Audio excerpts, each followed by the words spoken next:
I'd like you to take us back to the year 1960, when Nigeria gained independence from Britain. What are your memories of that moment in this country's history? I was still going to secondary school, and it was a day we really looked forward to. And as school children, I was in secondary school, we were prepared to carry the little green, white, green flag to go and celebrate the independence celebration. And I was in a place called Bide. That was in the 1960 of October, and I think it's something we all looked forward to. What was your understanding of what independence meant? Did you have a grasp of what it was? Yeah, I think I did, because in those days, when we were wise enough, or old enough to know that we were under colonial rule at that time, before 1960. And at 1960, the founding fathers now said, look, we are no longer under colonial rule. We are now the masters of our own destiny. And I think that was a wonderful moment. But along that theme of taking control and being in control of one's destiny, did Nigerians feel enslaved by the British? Did they feel that they weren't in control? No, I think they did not. To be honest, they did not feel enslaved, because we didn't have to fight the real fight like a lot of other countries did in Africa and in some of the third world countries. But it's a fight that was carried out by our nationalists at that time, our labor organizations, our women, and our media. So we didn't feel enslaved. But the fact that Nigeria is no longer royal Nigeria, and there is just feeling something has been achieved. The rise of the military in Nigeria. Yeah. How would you explain? Well, I think it's basically very simple. When we became an independent nation, we came at a time when the whole Africa, the whole third world, were also changing to another phenomenon, and that is military. In 1952, there was a military coup in Egypt, for example. In the 50s, then it came to Ghana, and so on. So we came within that environment when the military was the in thing in all these countries. And you find it wasn't easy for military. Okay, Ghana had done it, Nigeria must do it, and so on. So we were really faced with that problem, and most problems were in the 60s, early 60s, and up to the late 60s. All the countries, if you take the West Africa, Nigeria, Ghana, Sierra Leone, Republic of Benin, it was in thing. And I believe because other countries did it, all other military institutions felt they should have to do the same, because they are not satisfied with the civilian administration. And I mean, within the army at that time, did you have a sense of what it meant to be Nigerian? Because one imagines that given the diversity of Nigeria, the complexity of Nigeria, most people during that period could only really relate to their ethnic group, their ethnic origins. And suddenly you were in this organization meeting all sorts of different people. Did you have a sense of one Nigeria or one nation? Well, in the first place, in the military, we were trained, our orientations are towards Nigeria, and we were trained to believe that we are one Nigerian, irrespective of tribes or religion or whatever.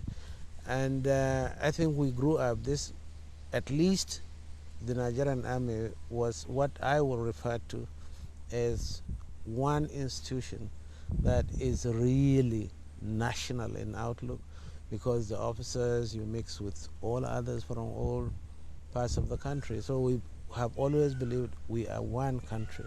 If we look at Nigeria today, one has to, you know, I guess in a way question how successful the era of coups was in fomenting this oneness. When you see problems like Jos. So what I really want to ask you is Nigeria a divided country? Is it divided between North and South? My answer is emphatic no. But these problems are some of the things, the residual things that have not yet been sorted out. We went through Jos. Before Jos, we went through the Tiv riots, the riot in Western Nigeria, which we call Operation Wetie, the civil war itself, and some religious crises within other parts of the country. But the government has continued to remain firm and always trying to find a solution to it. I think this is the beauty. And even Jos, the effort that has been done now, I am confident that a lot of solution is about to be. The people have always lived together, and they can continue to live together in this country. To what extent is religion a force in this country still for people? Well, I think one thing I will say, there is not a single religion that I know that preaches violence, that preaches disharmony, either among its adherents or amongst the non-adherents of those religions. Every religion, to the best of my knowledge, preaches peace. But it's always easy, you know, to have people who are fanatics, for example, on issues which have no relevance to our well-being, our being together. Honestly, I see it happen. It should happen. But I have a belief in the next 50 years, Nigerians are not going to take a lot of time fighting on religion. Look, this country, today you have people in the same house, same parents, who practice different religions. You have people of the same house, same parents, who don't believe in any of the religion that is being practiced. So that's, I think it happened now, but I don't see it happening in the next 50 years. As Nigeria, you know, turns 50 or marks 50 years of freedom from British rule, does Nigeria have anything to celebrate? Should Nigeria be celebrating? I think it can celebrate peace. They are living in peace. They still talk to each other. There is no war in the country. And this has come about as a process that we went through in the past 50 years. We went through a civil war. We went through what we in the military will call stability operations, one ethnic group against the other, and so on. We went through all this, and today these things are not there. So to me, that is the first thing that we will celebrate, that we are still together.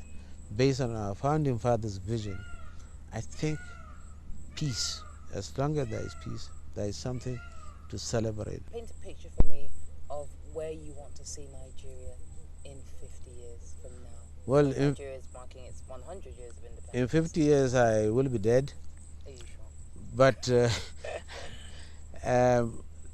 but the visions will still be there. I want to say what I always say to this. I want to see Nigeria, or rather, Nigeria will be existing in the next 1,000 years. So whatever is 100 years is nothing. But we can always take off from our mistakes, what we've done wrongly, now that we know in the next 50 years what are the mechanics, things we will put in place to advance us from our present position to the next.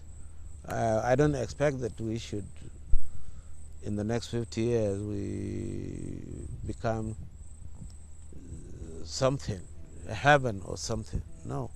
But I think the development is people all the time, improving on their life, improving on their welfare, improving on the state of the country, its security, its people, and so on. And do you feel, Your Excellency, that during your tenure as leader of Nigeria, do you think you did all you could? Do you think you did your best or not? No, I did my bit, because every generation has a role assigned to it by destiny. You either fulfill it or you betray it. I'm proud to say that my generation did not betray those responsibilities assigned to us